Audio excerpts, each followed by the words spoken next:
नमस्कार, मैं हूं नीरज पारिक आप सभी के साथ। आप देख रहे हैं नीरज पारिक ऑफिशियल। एक जो तस्वीर आप मेरे पीछे देख रहे हैं उसको पढ़ लीजिए। लिखा है इसके ऊपर कि जो ईरान के सुप्रीम लीडर हैं वो बड़ी तादाद में जो सोना है ईरान का गोल्ड, उस गोल्ड को फ्लाइट यानी हवाई जहाज से भर के रशिया भेज रहे हैं और वो भी रशिया जा सकते हैं।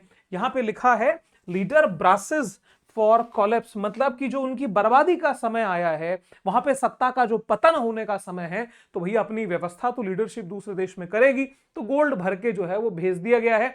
इनके परिवार के बहुत से सदस्य ऑलरेडी ईरान को छोड़ चुके हैं। अब इस खबर को देखा तो एक चीज समझ में आई कि भाई इसमें सच्चाई कितनी है। यहां पे एक जो इमेज है इसको थोड़ा नोटिस करिए, जो मैंने सर्कल किया है, IL-76TD। What is IL-76TD? थोड़ा रिसर्च किया तो एक ऑनलाइन प्लेटफॉर्म है एयर कार्गो वीक, ACW। ये एयर कार्गो वीक डेडिकेटेडली जो फ्रेट या जो होता है यानी मालवाहक विमान होते हैं उनको इनके बारे में जानकारी ये देता है। तो एक डेडिकेटेड प्लेटफॉर्म के ऊपर जब इसके बारे में जानकारी लेना चाहा कि भैया ये 76TD का क्या कहानी है और क्या वाकई में ऐसी कोई फ्लाइट्स हैं जो आ जा रही हैं, तो खबर ये निकल के आती है कि heavy airlift flights in operation between Russia and Iran, मतलब बहुत बड़ी तादाद में मालवाहक विमान जो है वो रशिया और ईरान के बीच में मूवमेंट कर रहे हैं। अब ये मूवमेंट हो रहा है तो खबर सच्ची लगने लगी कि भाई वाजिब बात है। अब ये जो IL-76 का TD का जो मूवमेंट है उसको लेके थोड़ा उसके मूवमेंट्स चेक किए तो फ्लाइट रडार 24 एक बहुत ही कॉमन प्लेटफॉर्म है जो फ्लाइट्स की लोकेशन को बताता है। आप जब यहां देखेंगे तो ये फ्लाइट यहां से आ रही है, डिटेल यहां पे निकलती है कि कहां से आया है ये अवेलेबल नहीं है, लेकिन तेहरान यानी ईरान की राजधानी को ये जा रहा है। तेहरान यहां पे इसका डेस्टिनेशन पॉइंट है। अब साहब इसका जो नाम पूरा देखेंगे तो IL-76TD। ये IL-76TD क्या है? ये एक मालवाहक विमान है और रशिया का है। पूरी जानकारी के लिए जब गूगल से निवेदन किया कि भाई बताइए IL-76TD के बारे में, तो IL-76TD की इंफॉर्मेशन उन्होंने ये दी है कि एक मजबूत 4 इंजन वाला रूसी भारी मालवाहक विमान है। ये मालवाहक विमान से तात्पर्य यह है कि इसमें जो पैसेंजर प्लेन नहीं है, जबकि कार्गो में काम लिया जाता है। तो यानी प्लेन वहां से आ रहा है और प्लेन वापस जा रहा है, तो जो सोना जो है वो रिटर्न में भेज दिया गया। तो क्या कुछ ऐसा भी था जो रशिया से यहां पे आया? इसके बारे में मैं आपसे बात करूंगा। इसके शक्तिशाली इंजन, विशाल कार्गो होल्ड यानी जो माल वहन करने की क्षमता इसकी बहुत ज्यादा है। तो यानी जब सफाई ही करनी है और भागना ही है तो बहुत कुछ लेके चला जाए, इसमें बुराई क्या है? और ऑन बोर्ड क्रेन सिस्टम के कारण यह विमान बेजोड़ है। यानी रशिया का वो विमान है जो रशिया बिल्कुल क्रिटिकल कंडीशंस में, जैसे फिर वो चाहे आपके आर्कटिक रीजन के अंदर वो प्लेन को लैंड कराना हो या ऐसी जगहों के ऊपर जो उबड़ खाबड़ सतह हो, वहां पे ये मालवाहक विमान IL-76TD यूज होता है। तो क्या ईरान की जो वर्तमान सत्ता है वो कोलैप्स होने वाली है? तो क्या ईरान से जो इनके नेता हैं खामेनेई क्या देश को छोड़ के जाने वाले हैं? ईरान के जलते हुए हालात तो कुछ ऐसा ही संकेत करते हैं। वहां के जेंजी प्रोटेस्ट और वहां की जो आम जनता अपने अधिकारों की लड़ाई के लिए सड़कों पे उतरी है, उससे साहब इनकी समस्याएं बढ़ गई हैं। अब इस खबर को देखिए, प्लानिंग एग्जिट 45 प्रोटेस्टर्स डेड, यानी विरोध के अंदर लगभग 45 जो प्रदर्शनकारी हैं वो मारे गए। अब यहां तक तो बात समझ में आई थी कि भाई ठीक है, शायद सोना बाहर जा रहा है, लेकिन इसकी क्या कोई ऑथेंटिक चर्चा कहीं हुई है? ऑथेंटिक चर्चा हुई है साहब। ब्रिटिश लॉ मेकर हैं, उन्होंने कुछ क्वेश्चंस लिखे हैं अपनी लीडरशिप को। लिखा है Iran leadership is preparing for a collapse, possible collapse एमिड transferring intensifying protest, जो कि जिस तरह के विरोध प्रदर्शन जितने गहन होते जा रहे हैं तो वहां की सत्ता जो है वो भाग सकती है। आगे देखिए उन्होंने क्या यहां आरोप लगाए हैं। Reports of Russian cargo aircraft landing in Tehran of large quantities of gold leaving the country. ठीक है, यानी जो सोना है बाहर जा रहा है, फ्लाइट्स जो है वो रशिया से आ रही हैं। आगे लिखा है we are also seeing Russian cargo aircraft coming and landing in Tehran, presumably, यानी अनुमान उसमें यह है कि कैरिंग वेपन्स एंड एम्यूनेशन, वो हथियार और असले औजार बारूद भी लेकर के पहुंच रहे हैं। तो कुल मिलाकर के हो क्या रहा है, जो सत्ता के शिखर का नेतृत्व है वो अपने लिए ब्रास यानी अपनी एक सेफ्टी सिक्योरिटी, अपने जीवन चलाने के लिए आधार जो है वो रशिया में तैयार कर रहा है, जबकि रशिया की तरफ से वहां की सेना को युद्ध करने के लिए असले औजार दिए जा रहे हैं। अब बात समझिए कितना ये एंगल बन चुका है। रशियन लीडरशिप डायरेक्टली और इनडायरेक्टली सपोर्ट कर रही है ईरान की लीडरशिप को। ईरान की जो प्रेजेंट सरकार है उसके विरोध में वहीं की जनता आ चुकी है और बहुत बड़ी तादाद में आ चुकी है। अब ख्याल ये होगा कि भाई आखिर में प्रमाण क्या है। हो सकता है अमेरिकन प्रोपेगेंडा हो, तो अमेरिकन प्रोपेगेंडा तो है ही, इसके पीछे अमेरिका तो है ही, इसमें तो कोई शक होना ही नहीं चाहिए। क्योंकि वो जो एक्टिविटी डेनमार्क को परेशान करके कर रहा है ग्रीनलैंड के लिए, वो जो एक्टिविटी वेनेजुएला में निकोलस मादुरो को अरेस्ट करके कर चुका है, वो जो उसके पड़ोसी देश कोलंबिया को परेशान कर रहा है, वैसे ही कुछ कहानी ईरान की भी है। अब ईरान के अंदर क्या हुआ, आम जनता भी इनसे त्रस्त थी, वरना अपनी सरकार के साथ में वहां की जनता खड़ी हो जाती है। जनता इनके विरोध में है। अब खबर को देखा जाए तो यह प्रमाणित हो चुका है कि ईरान की जो लीडरशिप है वो सोना बाहर भेज रही है और हथियार वगैरह तो मंगाए गए हैं और लीडरशिप किसी भी समय कह सकती है नमस्कार हम चले। थोड़ा सा चीजों को देखिए, समझिए। ये एक इमेज है, ये बहुत कुछ आपको दिखा देगी। यहां पे जिस तरीके से रवानगी की तैयारी है, यहां पे जनता जो है वो ट्रंप को थैंक यू बोल रही है और एक बोर्ड जो नजर आया है वो है वेलकम बैक प्रिंस। अब भाई ये सवाल जन्म दे रहा है एक क्यूरियोसिटी को कि आखिर में ये प्रिंस कौन है। ये जिन शख्सियत को आप देख रहे हैं ये है रजा पहलवी। ये रजा पहलवी यहां के प्रिंस है, यानी 79 में 11 जनवरी 1979 तक ईरान के जो शाह थे रजा पहलवी, उनके ये सक्सेसर हैं शाह रजा पहलवी के। और उस उत्तराधिकारी के रूप में इनको प्रिंस माना जाता है। जब इस्लामिक रिवॉल्यूशन हुई और खोमेनी ने यहां पे सत्ता अपने हाथ में ली थी, अब वहां की जनता ये चाहती है कि भाई हमारा प्रिंस जो है वो हमारे पास में आ जाए।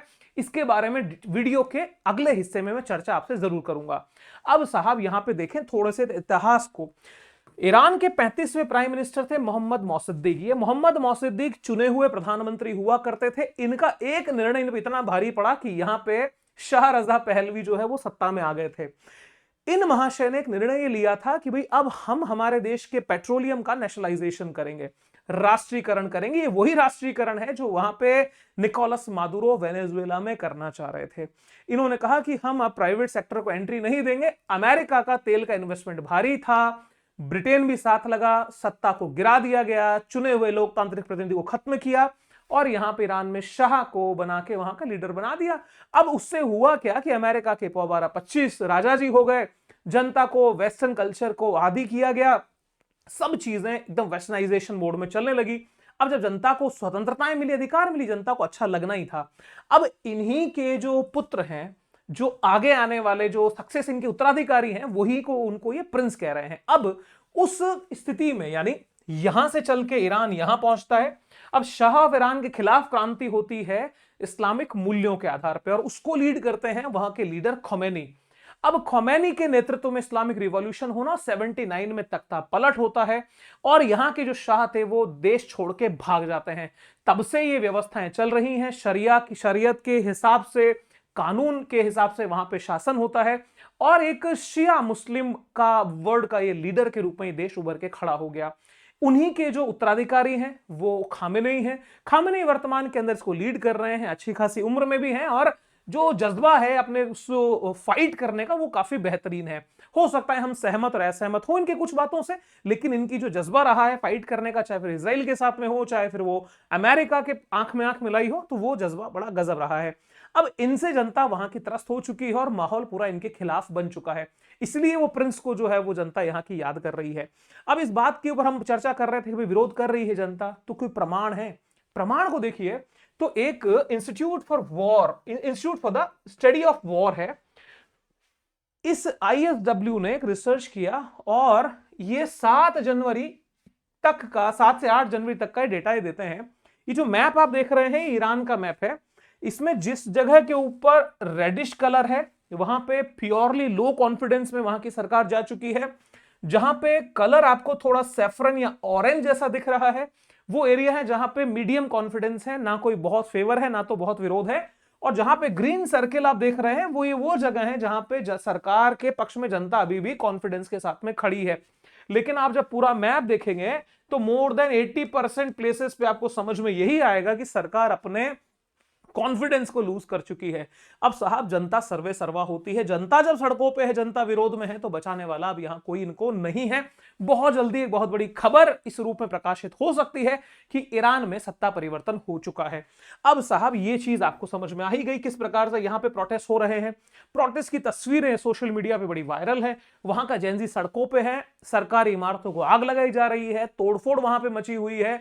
जनता अपने अधिकारों की बात करती है। अब अधिकारों के मायने क्या होते हैं? अधिकारों के मायने एक मॉडर्न सेंस में देखा जाए तो वहां की जनता खान पान, पहनावा, अपना धर्म, रहन सहन, विचार, अभिव्यक्ति, उन सबके उन अधिकारों को चाहती है जो कि उस एक कट्टर शासन व्यवस्था ने पूरी तरह से सप्रेस करके रख दिए। फिर वो चाहे महिलाओं के अधिकारों के कंसर्न में बात हो या तो फिर एजुकेशन या जॉब के कंसर्न में बात हो। तो साहब यहां पे विरोध प्रदर्शनों का दौर बड़ा भारी तादाद में चला।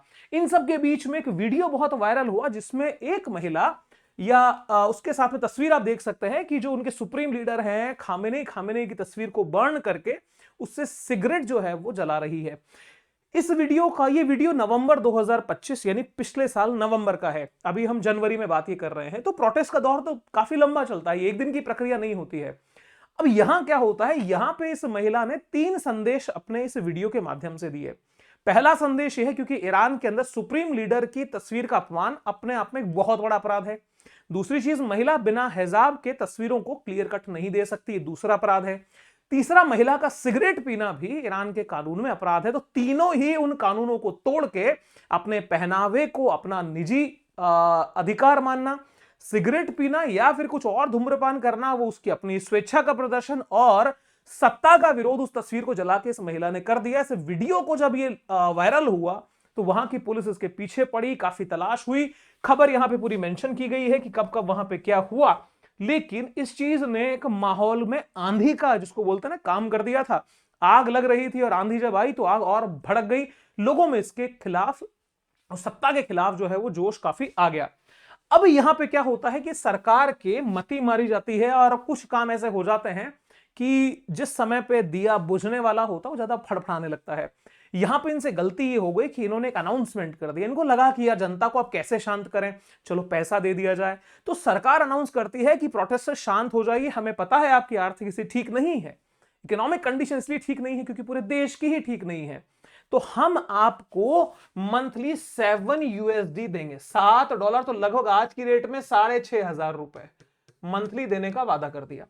अब ये 6,500 इज लाइक ऊंट के मुंह में जीरा, क्योंकि वहां का इन्फ्लेशन मोर देन 42% के आसपास तक वहां पे इन्फ्लेशन एक्सीड कर चुका है। अब यहां कहानी है कि लोगों की आवश्यकता लगभग $200 के आसपास की है और आप $7 कह के देके कह रहे हो कि जा सिमरन जी ले अपनी जिंदगी। इससे जनता और भड़की, विरोध भड़क गया कि भैया मासिक भुगतान देने की योजना बता रहे हो और अल्टीमेटली हमें $200 पर माह का खर्चा एक आम ईरानी का है कि वो अपनी गुर्बत वाली जिंदगी से बाहर आए। जनता ने विरोध और जबरदस्त बढ़ा दिए। अब मेरे दोस्तों यहां पे क्या होता, जैसे ही वो विरोध बढ़े तो वहां की लीडरशिप ने क्या किया, इंटरनेट को बैन कर दिया। ब्लैकआउट आ गया, इंटरनेट वहां काम नहीं कर रहा और ट्रंप की तरफ से इस बात के ऊपर स्टेटमेंट आया, हिट वेरी हार्ड, यानी हम इसको बहुत हार्ड हिट करेंगे। 9 जनवरी 2026 8:40 की एक खबर है, 9 जनवरी, ध्यान रखिएगा। तो इस स्थिति के अंदर जब नेट बंद कर दिया गया, जेनजी प्रोटेस्ट रोड पे है और अमेरिका जिसकी गिद्ध दृष्टि ईरान की सत्ता पे पड़ चुकी है, पहले से ही पड़ी हुई है, फिर वो चाहे परमाणु बम वाले उससे पूरा प्रोसेस हो, चाहे वो इजराइल वर्सेस ईरान का पूरी कहानी हो। मामला क्या था कि मौके की तलाश थी और मौका मिल गया। जैसे ही ट्रंप का ये statement, I will hit very hard, जनता में एक उम्मीद बन गई। जनता ने कहा कि सर आओ और इस सत्ता को नाश करो, हमें हमारा प्रिंस चाहिए। प्रिंस कौन? रजा पहलवी, जो कि देश से बाहर हैं लगभग 50 साल से। चर्चा हम करेंगे। अब यहां पे जब ये हिट वेरी हार्ड की बात कहते हैं तो हिट वेरी हार्ड के 2 ही मायने होते हैं, या तो देश के ऊपर क्या करेंगे, ये अपनी सेना हमला करेगी, या तो लीडरशिप को उठा करके ले जाएंगे, जैसा कि मादुरो के साथ में इन्होंने किया। तो हिट वेरी हार्ड के मायने यदि ये वाले हैं तो दुनिया एक बहुत बड़े क्राइसिस को देख सकती है। लेकिन अगर ईरान की लीडरशिप समझदारी इस समय बरतेगी, क्योंकि जैसा बांग्लादेश में हुआ, शेख हसीना जो है वो देश छोड़ के भारत में आ गई, उसी प्रकार से पूरी संभावनाएं हैं कि ऐसी स्थिति से बचने के लिए जो कि वेनेजुएला के राष्ट्रपति निकोलस मादुरो के साथ हुई, ईरान के सुप्रीम लीडर खामेनेई देश छोड़ के रूस जा सकते हैं, जैसा कि वीडियो की शुरू में मैंने आपको बहुत डिटेल में इसके बारे में समझाया। अब मेरे दोस्तों यहां पर क्या है, अनादर Maduro style operation.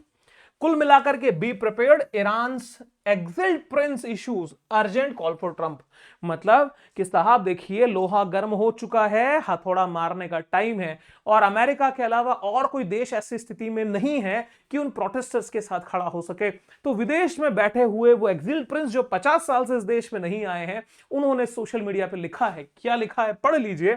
Iran's exiled crown prince Reza Pahlavi has issued an urgent appeal to US president Donald Trump to intervene as mass protests sweep the Islamic Republic। देखो लिखा क्या है, mister president, this is an urgent and immediate call for your attention, support and action.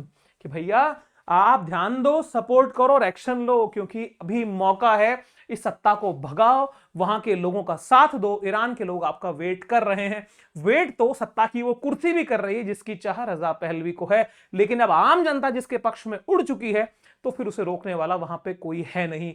अब यहां पे एक खबर यह भी चल रही है कि साहब अमेरिका और ईरान जो इजराइल जो है वो इसके जिम्मेदार हैं। बेंजामिन नेतन्याहू और डोनाल्ड ट्रंप, इनकी ये सारा किया धरा है।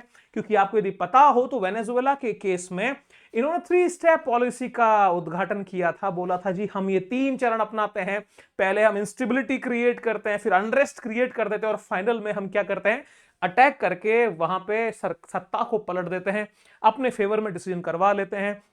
अब इजराइल जो है वो मिडिल ईस्ट में अमेरिका का सबसे बड़ा एजेंट है। इसकी उपस्थिति अमेरिका की हर चाहत को, इसीलिए तो ये इसको प्रायोरिटी पे रखा जाता है। अब इस बात को लेकर के आया कौन, ईरान के विदेश मंत्री हैं अब्बास अराक्ची।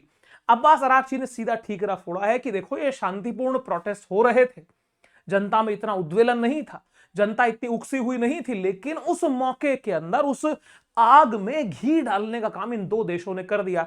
अब इनके बोलने में सत्यता तो निश्चित रूप से है ही, लेकिन इसका कोई उपाय नहीं है, क्योंकि जनता में जब विद्रोह हो चुका है, और ध्यान रखने वाली बात यह है कि जब बंधन अति हो जाते हैं तो उनका टूटना तय हो जाता है। ईरान उसका गवाह बन रहा है। परिवर्तन यहां का नियम है, फिर वो चाहे 1959 हो, फिर 1979 हो। अब ये बात 2026 में आकर के रुकी है, तो क्या परिवर्तन है, खैर वो सामने आ ही जाएंगे। लेकिन इस बात में तो कोई शक नहीं है कि यहां पे ईरान के इस पूरे के पूरे माहौल में अमेरिका और इजराइल का कोई रोल ना हो। दूसरी बात, रशिया जो बैकएंड पे सपोर्ट कर रहा है, तो यहां पे किसी को बहुत उजली हुई अवस्था में, चमकती हुई अवस्था में देखने की आवश्यकता नहीं है। ये सारे बैकएंड अंडरस्टैंडिंग है जो खेल खेले जा रहे हैं, फिर वो चाहे यूक्रेन के कॉन्टेक्स्ट में हो, चाहे वेनेजुएला के कॉन्टेक्स्ट में हो, चाहे फिर वो ईरान के कॉन्टेक्स्ट में हो। यहां पर उस चश्मे से देखना कि ये अमेरिका वर्सेस रशिया है, इस चीज को थोड़ा डाइल्यूट करना पड़ेगा, क्योंकि गंगाधरी शक्तिमान हो सकता है, कोई यहां बड़ी बात नहीं है। आपके विचार क्या है कमेंट बॉक्स में जरूर बताइएगा।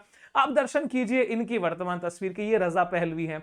रजा पहलवी ने जो कहा है कि भाई आओ ट्रंप यहां पे मदद करिए, ईरान की जनता आपका वेट कर रही है। अब इनके पक्ष में जो वहां नारे लग रहे हैं, और ये जो तस्वीर है ये बताने के लिए काफी है, ये है उस समय के क्राउन प्रिंस, और उनके साथ में यहां पे बैठे हैं प्रिंस, जो कि माफ कीजिए क्राउन प्रिंस नहीं, उस समय किंग है, ये शाह हैं। और ये क्राउन प्रिंस जो रजा पहलवी जिनकी हम बात कर रहे हैं, वो तस्वीर में देख सकते हैं, जो कि वर्तमान में इस रूप में आपके सामने है। यहां पर एक विशेष चीज मैं आपको दिखाना चाहता हूं, बहुत गौर कीजिएगा। रजा पहलवी की इस तस्वीर में एक इस पे नजर डालिएगा, ये ईरान के पुराना जो फ्लैग हुआ करता था उसकी ये पहचान है, एक सूर्य और एक सिंह जिसके हाथ में तलवार है। जब हम सूर्य को देखते हैं और उस सिंह के हाथ में तलवार देखते हैं, तो कुछ इंडिया से कोई कनेक्शन तो समझ में आता ही है।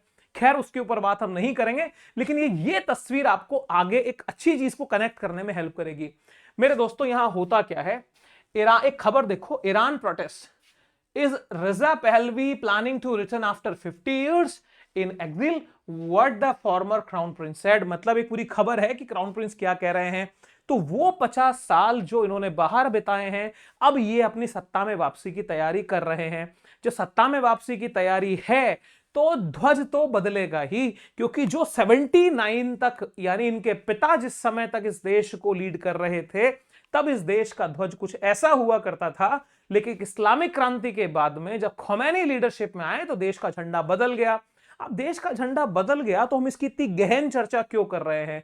चर्चा इसलिए कर रहे हैं कि एक प्रसिद्ध सोशल मीडिया प्लेटफॉर्म एक्स, जिसे फॉर्मली हम ट्विटर भी कहते हैं, एलन मस्क इसको लीड करते हैं, ट्विटर ने या एक्स ने ईरान के जो फ्लैग है उसको अपडेट यानी चेंज करके इस रूप में पेश कर दिया है। लिखा क्या है, Iran protest, X replaces Iran's current flag emoji with the lion and sun symbol. What it means, यानी भैया इसका मतलब क्या है, क्या अर्थ हो सकता है, X ने कैसे चेंज कर दिया।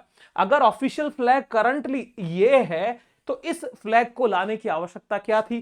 ट्राई कलर तो सेम है लेकिन बीच में सूर्य और ये सिंह जो कि तलवार लिए है हाथों में, वो परिवर्तन एक बड़े चेंज की सूचना दे रहा है। तो कुल मिलाकर के साहब ईरान में सत्ता परिवर्तन निश्चित है, बहुत करीब है। हिंदुस्तान का इसके ऊपर क्या नजरिया होना चाहिए, क्योंकि अगर यहां पे सत्ता परिवर्तन होता भी है तो वह हिंदुस्तान के पक्ष में होगा, इसमें कोई शक नहीं है। तो लेट्स सी क्या होता है, क्योंकि हम यहां कहें कि भाई ये गलत हो रहा है या सही हो रहा है, भारत के जो हित में होगा वो हमारे लिए सही है, क्योंकि national interest is the priority. यहां पे अगर किसी भी रूप में डेमोक्रेटिक गवर्नमेंट का एस्टेब्लिशमेंट होता है, ये पाकिस्तान के पेट का दर्द बनेगा, और पाकिस्तान के पेट का जो दर्द होगा वो निश्चित रूप से भारत को बहुत सारे मुद्दों पे आराम देगा। फिर वो चाहे यहां पे बलोचों के अधिकार की बात हो, उसको भी इससे बल मिलने वाला है। आपके विचार क्या है, कमेंट बॉक्स ओपन है, जरूर से बताइएगा। और ये हमारा एनालिसिस डिटेल डिस्कशन कैसा आपको लगा, आपको यदि अच्छा लगा है तो कमेंट करके हमारे उत्साह को बढ़ाइए, और इस पूरे इवेंट को लेकर आपके नजरिया कमेंट बॉक्स में आ जाने चाहिए। दोस्तों के साथ में वीडियो को शेयर जरूर करें, वीडियो को लाइक करें और चैनल सब्सक्राइब करें। हिस्सा बने तेजी से बढ़ते इस जियो पॉलिटिकल परिवार का। आपके हर एक सपोर्ट के से हम हर दिन उत्थान करते हैं, एक हौसले को पाते हैं और आगे बढ़ने का जज्बा हमें मिलता है। साथियों, फिर मुलाकात किसी और वीडियो में। Wish you very happy learning, see you soon, जय हिंद, बाय बाय।